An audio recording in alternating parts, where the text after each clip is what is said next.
Today we are comparing three of the most talked about AI coding assistants in 2026: Windsurf, GitHub, Copilot, and Cursor. I'll break down the pros, cons, and pricing so you know exactly what fits your workflow. What are they? Windsurf, an AI powered coding IDE focused on flow aware development and project context. Copilot, Microsoft GitHub's AI tool integrated into popular IDEs like VS Code with inline suggestions and agent support. Cursor, an advanced AI coding IDE with deep code base understanding, multi file editing, and powerful automation. Pricing overview. GitHub Copilot. Free tier with limited completions and chats. Pro, around $10 per month with unlimited completions. Business and enterprise, higher tiers up to around $39 per month with more power features.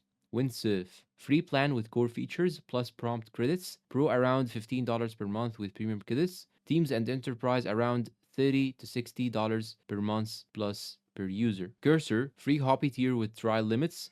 Pro, around $20 per month with unlimited tap completions. Pro Plus or Ultra, around $60 to $200 per month for high usage. Business, around $40 per user per month.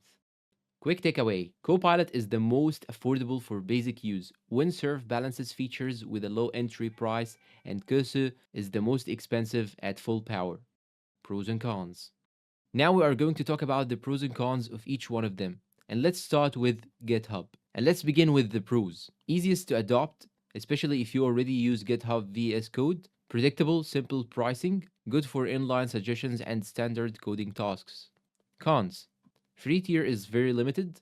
Agent mode can be slower or less powerful than others. Reddit users report slower agent responses. Windsurf. Pros.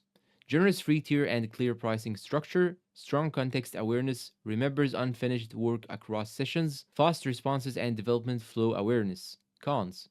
Credit based premium usage can get confusing and you might burn credits faster than expected on heavy tasks. Some users say tab completion advanced editing isn't as fast as Cursor. Now let's talk about Cursor pros and cons. For the pros, it's excellent for complex multi-file projects and refactoring. Deep context window, around 200k tokens, meaning it can think across entire code bases. Reach features like multi-file editing and background agents. Cons. Pricey compared to alternatives, especially if you need heavy premium access. Learning curve can feel steeper than Copilot. Best use cases. Copilot. Best for beginners, students, or teams already in the GitHub ecosystem who want solid suggestions without complexity. Windsurf. Best for developers who want a balanced tool, strong context awareness, good free tier, and reasonably priced for solo pros or small teams. Cursor. Best for power users working on large projects, multi-file refactors, or heavy automation where deep understanding matters most. Final verdict. Now, to wrap it up, after this comparison, Copilot wins for simplicity and budget, Windsurf wins for value and contextual coding, and Cursor wins for code base power and advanced automation. Pick based on your workflow and budget. If you want all around strong features without a steep price, Windsurf might be the sweet spot in 2026. Now let me know down below in the comments which tool you are using right now and why, and I will see you in the next video. Please support us with like, subscribe, comment, share. Thank you for watching and goodbye.